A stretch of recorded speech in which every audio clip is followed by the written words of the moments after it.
Hey guys, tonight we're going way back. Like, really back. Before smartphones, before running water, before the concept of deodorant was even a hopeful dream. So go ahead, dim the lights, get comfortable, wrap yourself in a blanket softer than any medieval king ever touched, and settle in. Because tonight, we're going to take a very long, very calm walk through the strange, messy, occasionally ridiculous world of medieval kings. Not the kings you see in movies, handsome, heroic, brooding on balconies. No. We're going to talk about the real ones. The ones who had chronic digestive problems, questionable haircuts, and emotional stability that depended entirely on whether their astrologer said Mars was in a good mood that morning. And tonight, we're starting at the beginning. Not the political beginning, not the military beginning, just the beginning of being a king in the medieval world. A world where your birth determined your life, your marriage determined your alliances, and your relatives determined 90% of your future problems.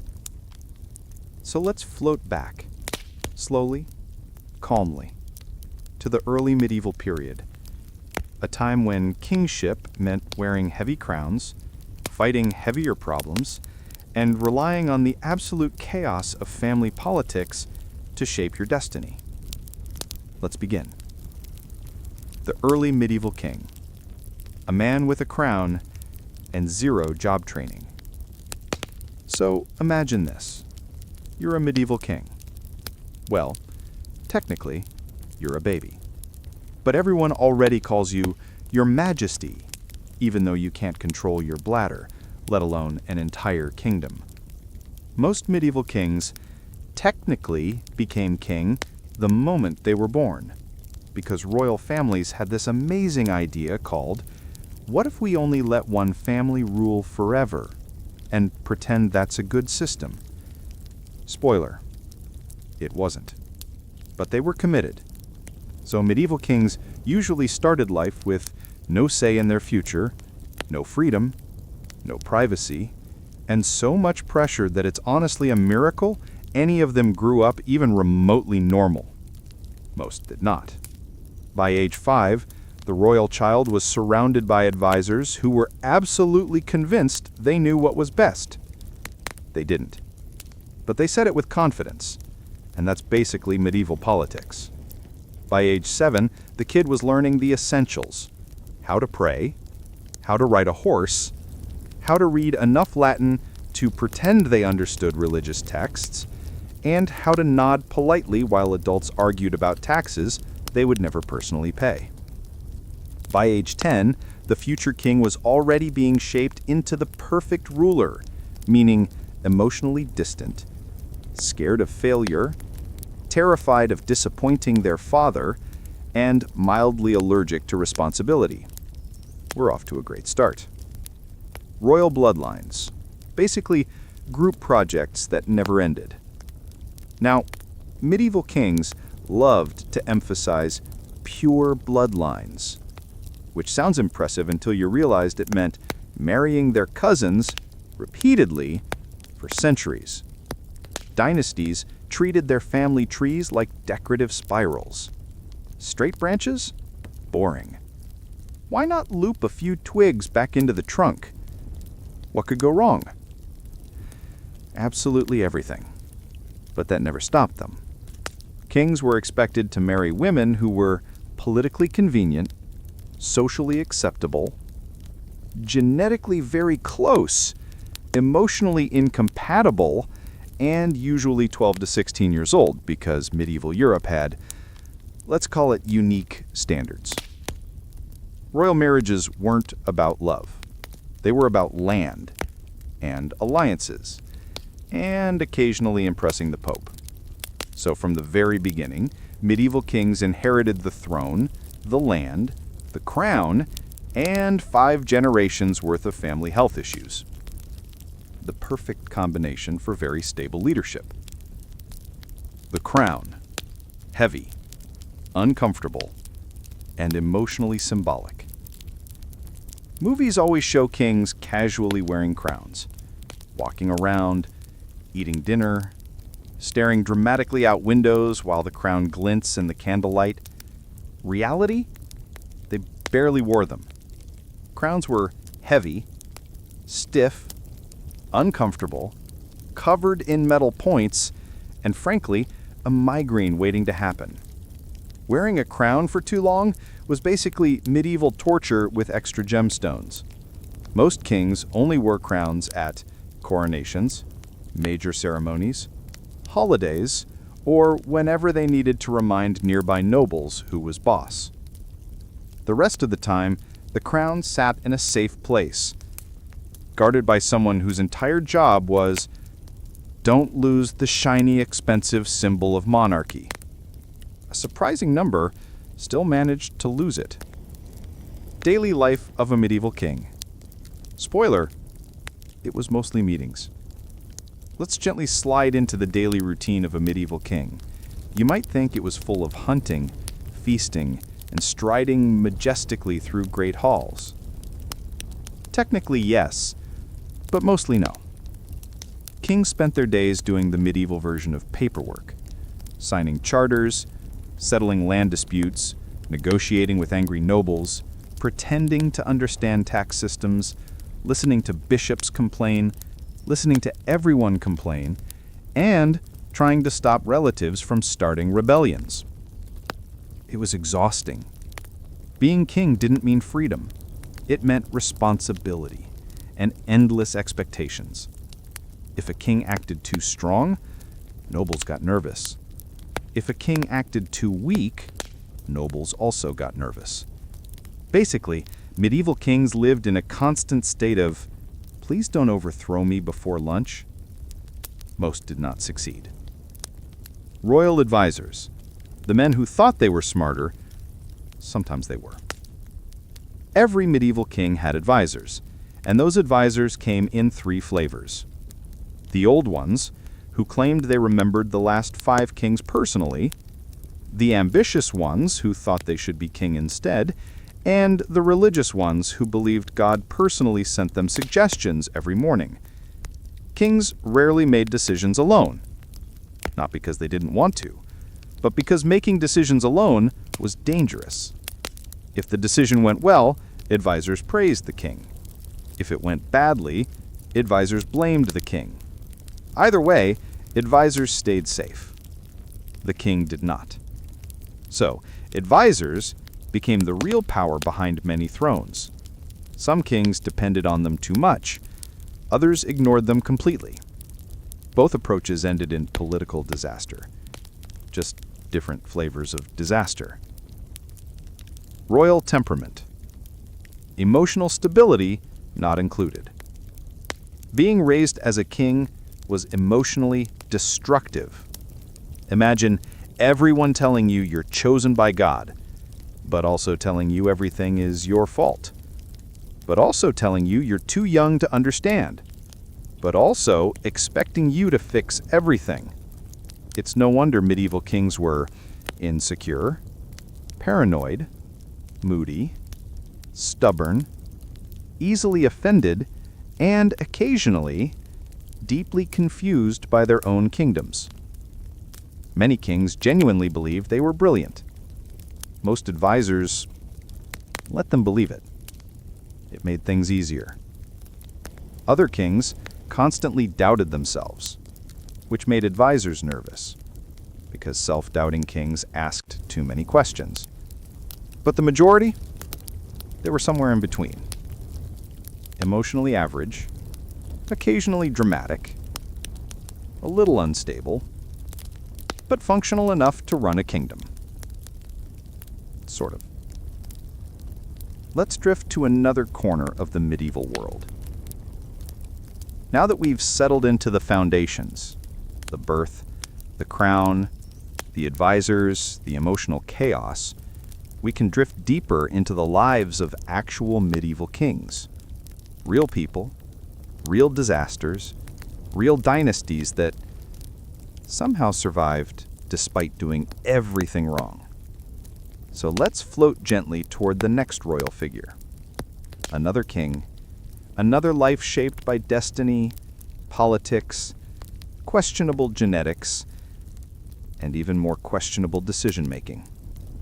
Still comfy? Still wrapped in a blanket like a medieval burrito? Good, because tonight we're drifting toward one of the most famous medieval kings ever, Charlemagne. Yes, that Charlemagne. The one textbooks call the father of Europe, which sounds impressive until you realize medieval Europe had a very low bar for fatherhood and an even lower bar for leadership stability. But let's begin slowly, calmly, as always.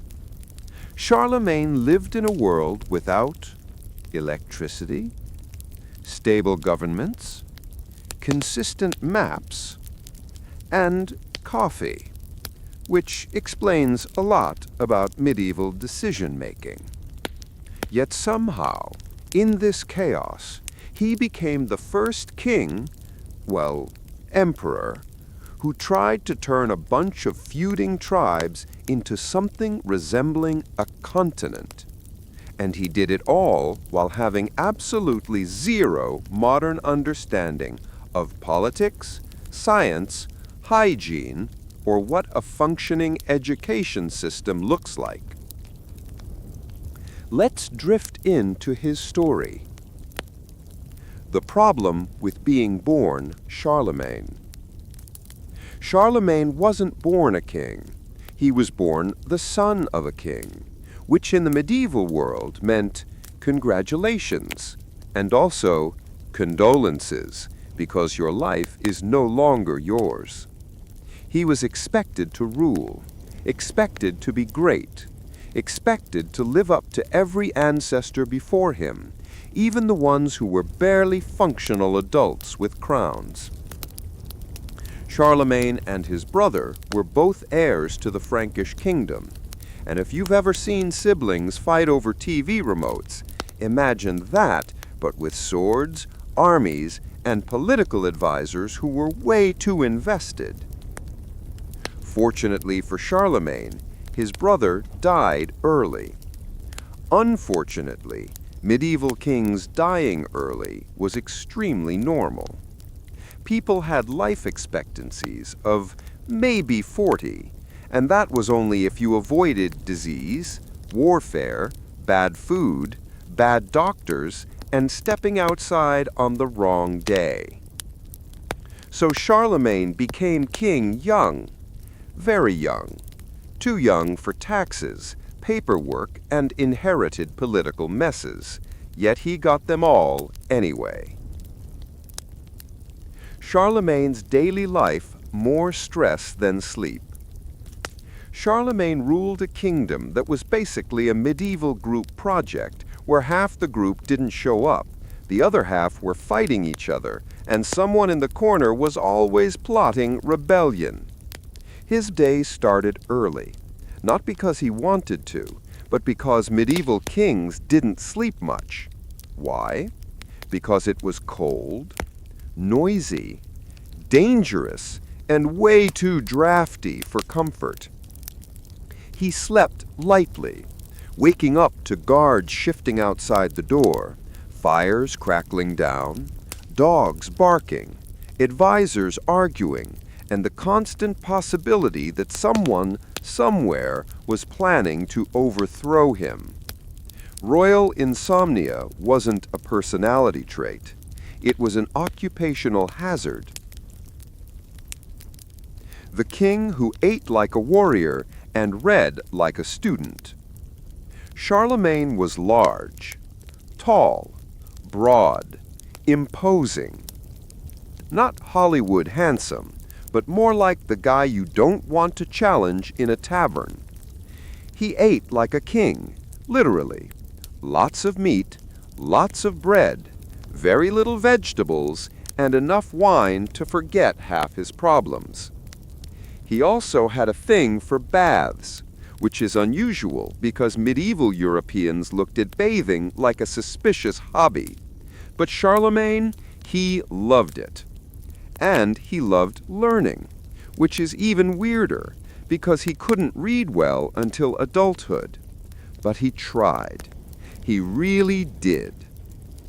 He even slept with wax tablets under his pillow so he could practice writing at night, which is adorable, sad, ambitious, and very on brand for medieval overachievers.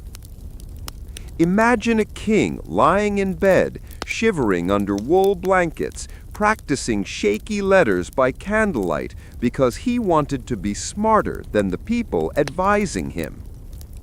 Respect. Royal temper with royal problems. Charlemagne had a temper, a very predictable medieval royal temper. Dramatic, loud, righteous, and a little theatrical. But he also had charm. He rewarded loyalty, punished betrayal, and kept his nobles just afraid enough to behave. He wasn't perfect, not even close, but in the early medieval world, not perfect still put him in the top 10% of functional rulers. Charlemagne the Conqueror, or the king who collected kingdoms like Pokemon. Let's float into the political part of his life, gently, quietly, because medieval warfare was mostly marching, boredom, and disease anyway. Charlemagne expanded his territory constantly, not because he loved war, but because the medieval world worked like this. If you weren't conquering someone, someone was conquering you. He fought Saxons, Lombards, Bavarians, and anyone else who looked vaguely rebellious on a Tuesday. His empire grew huge, massive, too big for one man to supervise, but he tried. He sent out royal agents, messengers who delivered orders and checked on local nobility. Sometimes those nobles listened. Sometimes they didn't. Sometimes they pretended to listen while quietly doing whatever they wanted. A very medieval management system. The emperor who revived learning, accidentally and sleepily. One of Charlemagne's strangest achievements was reviving education. He hired scholars from all over Europe, made scriptoria to copy books, founded palace schools, basically tried to drag Europe into something resembling literacy. Did he know he was starting the Carolingian Renaissance? Probably not. He just didn't want his kingdom run by people who couldn't spell king correctly. And in fairness, medieval spelling was more of a suggestion than a rule. Charlemagne at night, where kings show their humanity. And now let's float gently to nighttime, the part of a king's life rarely talked about. Charlemagne slept with furs, heavy blankets, drafty walls, servants constantly moving, guards stationed at his door, and advisors ready to wake him up at any moment. He slept lightly, because kings who slept heavily usually didn't remain kings. He had concubines, a lot of them, not because he was uniquely dramatic, but because medieval politics treated the royal body like a factory for alliances. His many children became nobles, abbots, politicians, and occasional headaches. His bed? Large, curtained, surrounded by cold stone, and often full of people, family, servants, dogs, attendants. Privacy wasn't a concept. Comfort wasn't either. Just survival. And through all this, Charlemagne stayed awake, mentally, politically, emotionally, holding a kingdom together through sheer willpower and mild exhaustion. The coronation that was supposed to be a surprise, but wasn't. Charlemagne was crowned emperor on Christmas Day, 800 AD. Legend says the Pope surprised him by placing a crown on his head. But come on, Charlemagne was many things: sleep-deprived, overworked, slightly dramatic, but not stupid. He knew. Everyone knew. Still, the ceremony mattered. It made him the heir to Rome, the emperor of Western Europe, a man who turned kingship into something larger, more symbolic, more unified than anyone expected. A medieval emperor who couldn't even spell perfectly. Iconic. Let's drift to another royal. So let's drift back into the dim corridors of medieval royalty.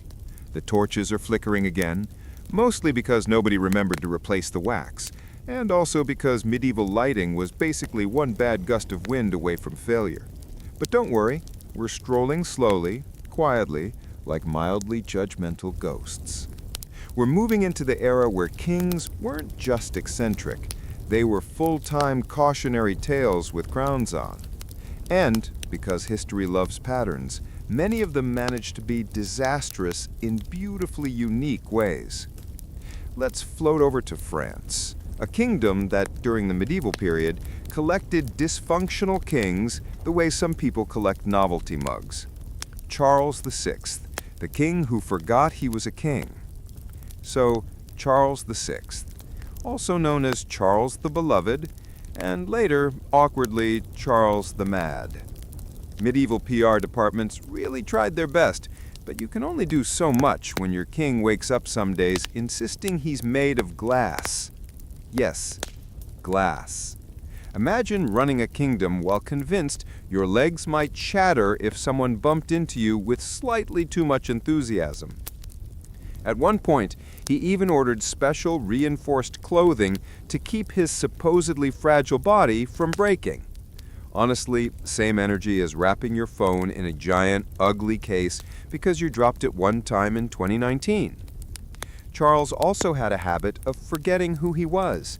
And not in a poetic, finding yourself way, he would wander his palace corridors asking servants what he was supposed to be doing, or why people kept bowing. Which, in fairness, is a deeply relatable existential crisis, just not ideal when you're the monarch of France during a major war. But the real problem, his episodes meant that the kingdom often drifted into power struggles.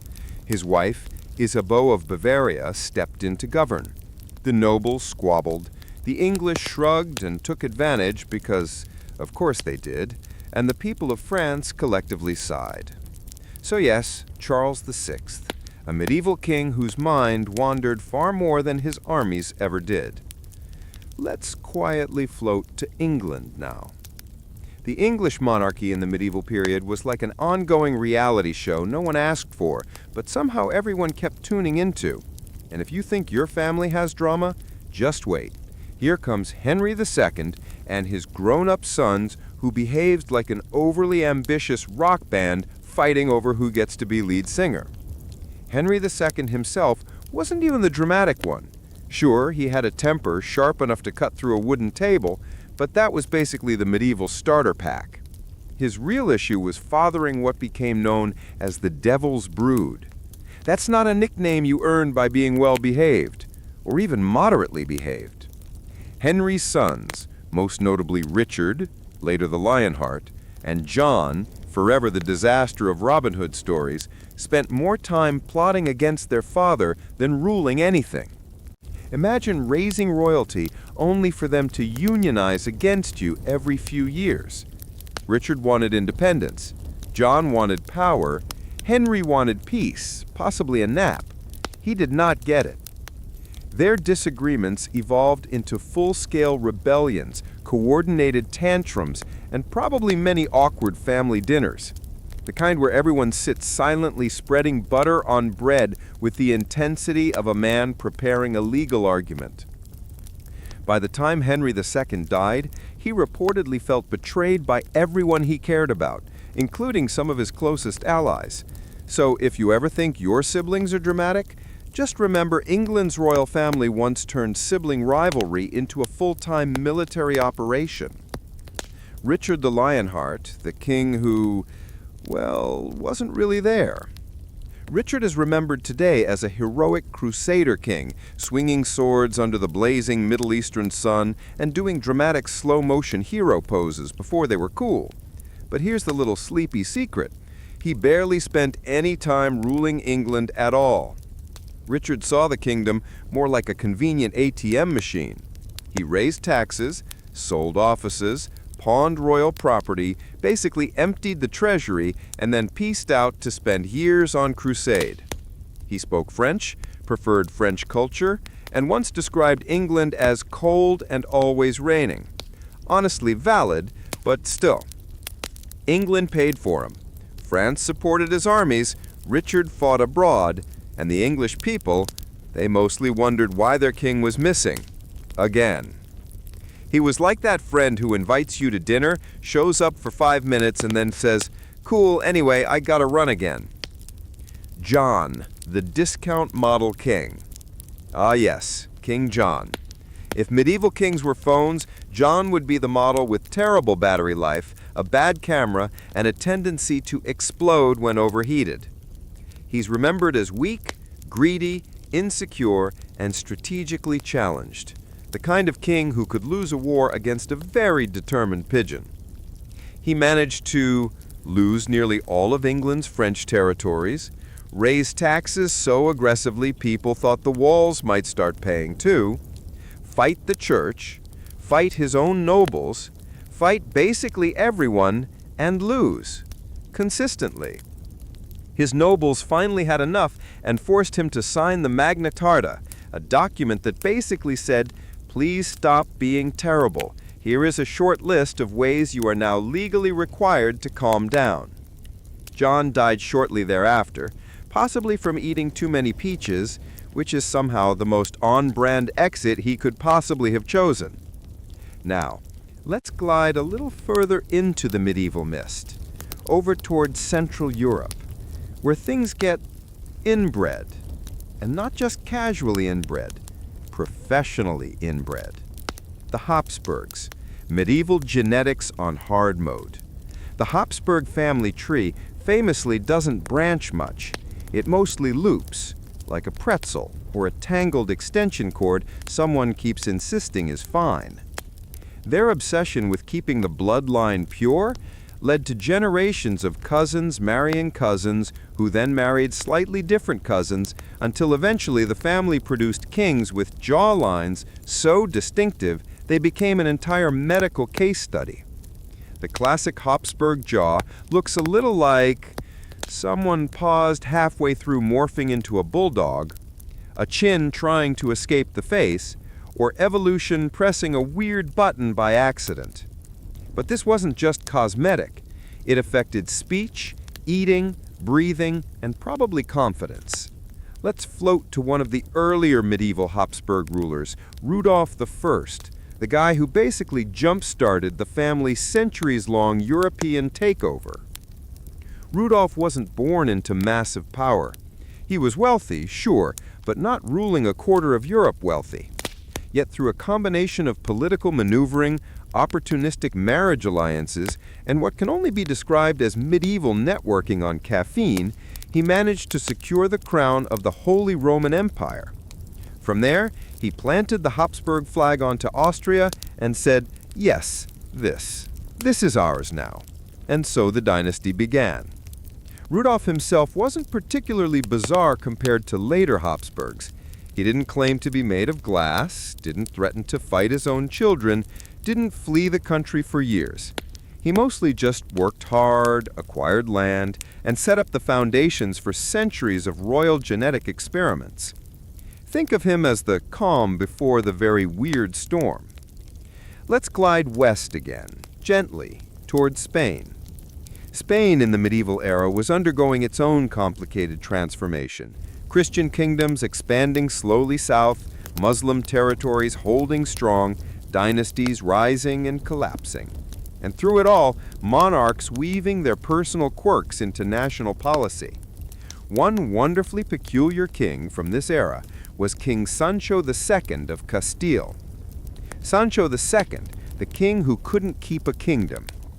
Sancho II was the kind of medieval king who started with great potential and slowly drifted into footnote territory. When his father divided the kingdom among his children, because dividing territories among several competitive royal siblings always goes well, Sancho inherited Castile. But he wanted more. Of course he did. Sancho spent years trying to reunite the territories under his rule, sometimes with diplomacy, sometimes with swords, and sometimes with the medieval equivalent of passive-aggressive letters. Eventually, he managed to capture León, only to get murdered shortly afterwards outside the gates of Zamora. No dramatic battle, no epic finale, just a quiet end for a king who wanted to be slightly more important than he actually was. But don't worry, the Iberian Peninsula had plenty of dramatic monarchs on standby. And speaking of dramatic, let's float up again toward France, because France in the medieval era was like a never-ending parade of questionable leadership choices. And now it's time to introduce another king who really ran with the theme of medieval absurdity. Louis X, the king who invented sports freedom accidentally. Louis X was only king for about 2 years, but in that short time, he managed to leave a weirdly modern legacy. He issued a decree freeing serfs from bondage if they could pay a fee.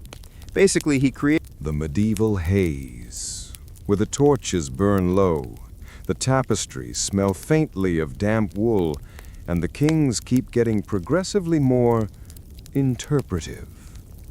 At this point, Europe feels like a sprawling drama series with an unlimited budget for crowns, but absolutely no quality control for personalities. Tonight, we're gliding toward the northern edges of Europe. Think cold stone castles, long winters, roaring fireplaces, and kings who really could have used therapy. But since therapy wasn't invented yet, and feelings were mostly treated with prayer or leeches, we get some pretty spectacular behavior. Let's float over to Norway, where medieval kings often ruled like they were auditioning for dramatic opera, minus the singing talent. Olaf IV, the king who didn't get to do much kinging. Olaf IV of Norway became king as a child. Not like tween discovering eyeliner child. No, he was born in 1370 and crowned not long after, which means he ruled most of his brief, fragile life from a nursery. His mother, Queen Margaret, basically ran Norway, Denmark, and eventually Sweden, all while Olaf sat quietly in the background, like a decorative royal accessory. He was the medieval equivalent of a kid whose parents run a family business and hand him the title of co-owner at age 6. Olaf died at just 17, never really getting the chance to experience full royal chaos. No rebellions, no questionable marriages, no scandals. Just a short life of royal schooling, court etiquette, and probably asking people when he would be allowed to make an actual decision. Spoiler, never. After his death, Margaret took over completely and did a significantly better job than almost every male monarch around her. But we'll let that gently float by for now. Harald Hardrada, the king who did the most, maybe too much. Let's slide a little further back in time to Norway's most extra king, Harald Hardrada. His name literally means hard ruler, in case you were worried he'd be subtle. Harold spent his youth fighting battles, collecting enemies, and dramatically leaving the country to join the Varangian Guard in Constantinople, because apparently being a medieval Viking prince wasn't dramatic enough for him.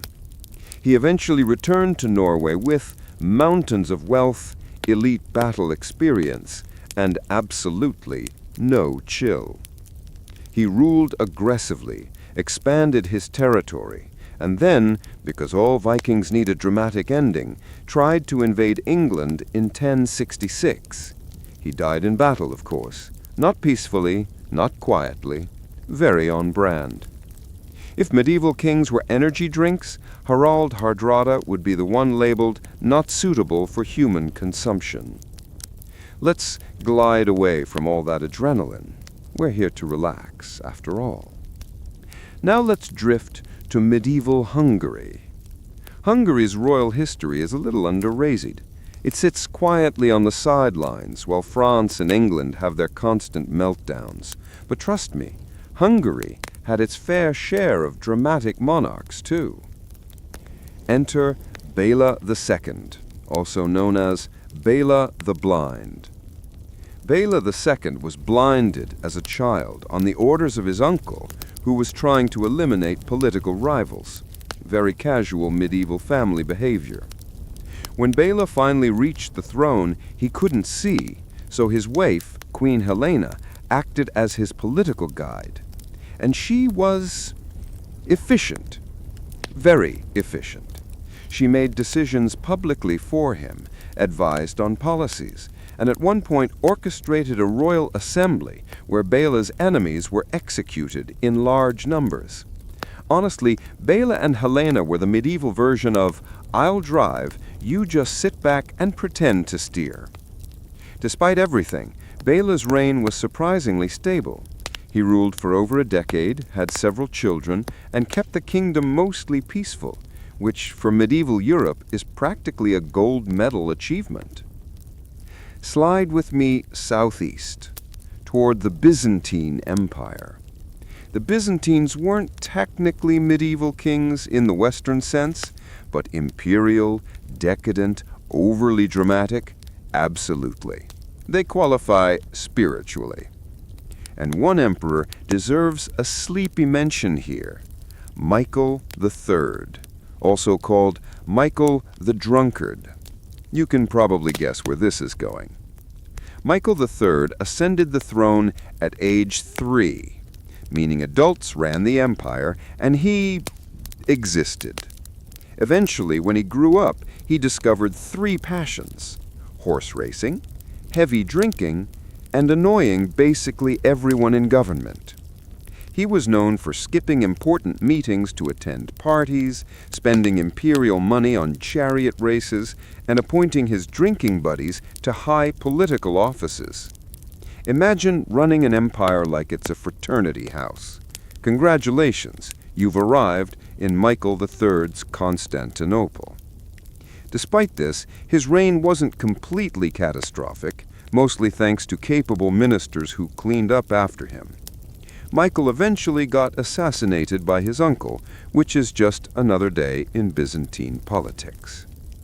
Let's drift gently back to Western Europe again, to the land of medieval castles, frequent wars, and kings who took the concept of personal flaw to artistic heights. Yes, we're going to Scotland now. James I of Scotland, the king who tried too hard. James I spent his youth as a prisoner of the English for 18 years, which is not ideal for character development. When he finally returned to Scotland and became king, he overcompensated hard. He tried to fix everything too quickly, force nobles to obey new laws, cut corruption, strengthened royal authority, demanded taxes from people who hadn't paid them since the plague. Basically, he became the medieval equivalent of a new manager, coming into a messy workplace and saying, "All right, everyone, we're doing this my way now." The Scottish nobles were not fans. His reforms were good for the kingdom, but terrible for his personal survival. Eventually, he was assassinated in a dramatic plot involving multiple conspirators, secret tunnels, and bad timing. If you ever feel like you're trying too hard at work, just remember James I, who fixed a kingdom and got murdered for it. Balanced vibes. And now, let's gently slide into the lowlands of medieval Belgium and the Netherlands, where we meet a man who might genuinely be one of the strangest monarchs in medieval Europe. Charles the Bold, the Duke who wanted to level up too fast. Charles the Bold wasn't technically a king. He was the Duke of Burgundy, but he acted like a king, thought like a king, and really wanted to be a king. Like a gamer trying to skip levels, Charles wanted Burgundy to transform into a full-fledged kingdom so badly that he started picking fights with basically everyone. France, Switzerland, random neighbors, the laws of geography. He expanded his armies, built alliances, then broke them, then rebuilt them in what felt like an endless medieval group project gone wrong. But here's the twist. Charles was brave. Very brave, emotionally, strategically, and physically. Maybe too brave. His courage outpaced his common sense by several miles. Eventually, he died in battle because the man simply didn't believe in low risk. If kings were labeled like personality types, Charles the Bold would be, will fight anyone, even gravity. Let's drift now to medieval Poland, where royalty often had long names, complicated dynastic politics, and surprisingly chaotic domestic lives. One standout figure? Casimir III, also known as Casimir the Great. Casimir the Great was a genuinely impressive ruler, reformed the legal system, built cities, protected Jewish communities, and strengthened the economy.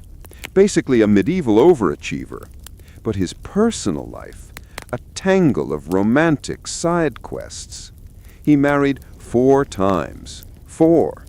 And at least 2 of these marriages were legally questionable. One involved secretly marrying a woman who was already married to someone else. Another involved marrying after the Pope specifically told him not to. He also had numerous girlfriends, lovers, and unofficial partners. If dating apps existed, Casimir would have a marathon swipe session.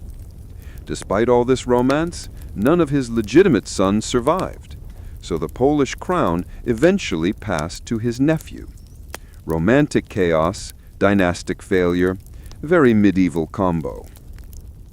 Let's float over to Portugal, a kingdom that often gets overshadowed but has some fantastic medieval If you're still awake, congratulations. If you're already drifting, even better. That means the kings are doing their job, finally, after centuries of mismanagement. Tonight, let's float gently into something kings tried very hard not to talk about: their childhoods. Because medieval royal childhood was, well, imagine being raised by a committee, supervised by a rotating cast of strangers, and groomed from age 3 to look important while not falling off your horse. That was basically the royal curriculum.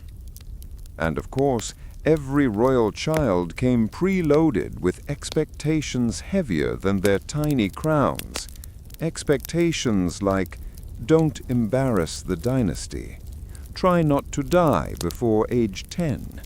Marry whoever we tell you, even if you're still playing with wooden toys. So let's glide into one of the most quietly tragic themes in medieval monarchy: royal kids growing up colder than their father's stone bedroom in January. The royal nursery, a place without parents. Royal children rarely saw their parents, which sounds extreme, but remember, kings and queens were busy. They had kingdoms to manage, wars to fund, and dramatic feuds to nurture like prized plant houses. so royal babies were handed off to wet nurses, governesses, tutors, moral supervisors, which were exactly as fun as they sound, and the occasional priest who believed toys were sinful. Most royal kids didn't even know their own parents' voices. Imagine being 3 years old and meeting the king, your father, for the first time, and realizing he is basically a national mascot wearing jewelry. And it gets better. Your future spouse was typically chosen before you could walk. Medieval diplomacy truly never rested. The education: Latin, morals, and zero joy. Royal education was intense, not prep school intense, but memorize your family tree back to the dawn of time or else intense.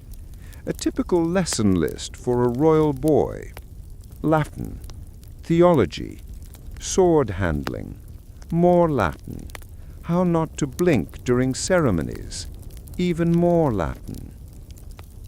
A typical lesson list for a royal girl: needlework, graceful walking, obedience, basic reading, how to survive a political marriage, and yes, needlework again. It's like medieval tutors said, let's prepare them for adulthood by removing every trace of childhood. Occasionally, a kid would rebel by sneaking outside, playing with the wrong noble child, or, let's say, strategically borrowed by rival families. So naturally, heirs grew up cautious, paranoid, and emotionally damaged. Ideal qualities for a king, apparently. Some heirs reacted by becoming overly serious. Others reacted by becoming disasters. A few just hid in the library until adulthood and hoped no one remembered them. The royal heirs, the most stressed children on earth. Being the heir came with pressure so heavy it could flatten a jousting horse. From age 5, royal heirs were told, "You must be perfect. Everyone is watching. Don't mess up the dynasty." No pressure, right? And because medieval politics were a non-stop circus, heirs were often kidnapped, threatened, or, let's say, strategically borrowed by rival families. So naturally, heirs grew up cautious, paranoid, and emotionally damaged. Ideal qualities for a king, apparently. Some heirs reacted by becoming overly serious. Others reacted by becoming disasters. A few just hid in the library until adulthood and hoped no one remembered them. The official backup files: spare children. Now, if being the heir was stressful, being the second son, the spare, was even worse. Your job was basically wait patiently for your brother to die, but politely. Spares grew up knowing they would never rule. They would never be the favorite. They might become a bishop, or a political pawn, or the family embarrassment. Actually, that one was most common. Most spares looked at their older brother like, "Please live, but not too much." The medieval monarchy system created sibling rivalry so intense it could warm a castle hallway by sheer emotional friction. Royal daughters, political gift boxes. Being a royal daughter was like being wrapped in silk and quietly shipped off somewhere at age 10 for marriage negotiations. Girls were raised knowing they would probably never come home. Their marriage was a treaty. Their happiness was optional. Their dowry was not. Some daughters adapted. Some wrote poetry. Some prayed. Some just stared out of the castle window, contemplating life choices they definitely never got to make. The saddest part, most medieval princesses were praised the most when they were silent. Very bedtime energy, unintentionally. Emotionally stunted kings start as emotionally stunted kids. The truth is, all those cold rooms, strict tutors, and distant parents produced kings who were awkward, anxious, suspicious, hungry for validation, and tragically unprepared for basic human emotion, which is exactly why medieval chronicles read like, "King so-and-so made another questionable decision today." Well, of course he did. He was raised by 9 tutors, a nervous bishop, and a room full of rules. A gentle drift into the next topic. So let's float away from the childhood wing of the castle, quiet, cold, and full of expectations. Next, we glide into the lives of medieval kings as adults, where all that emotional repression finally blossoms into full royal dysfunction. Just relax and stay cozy.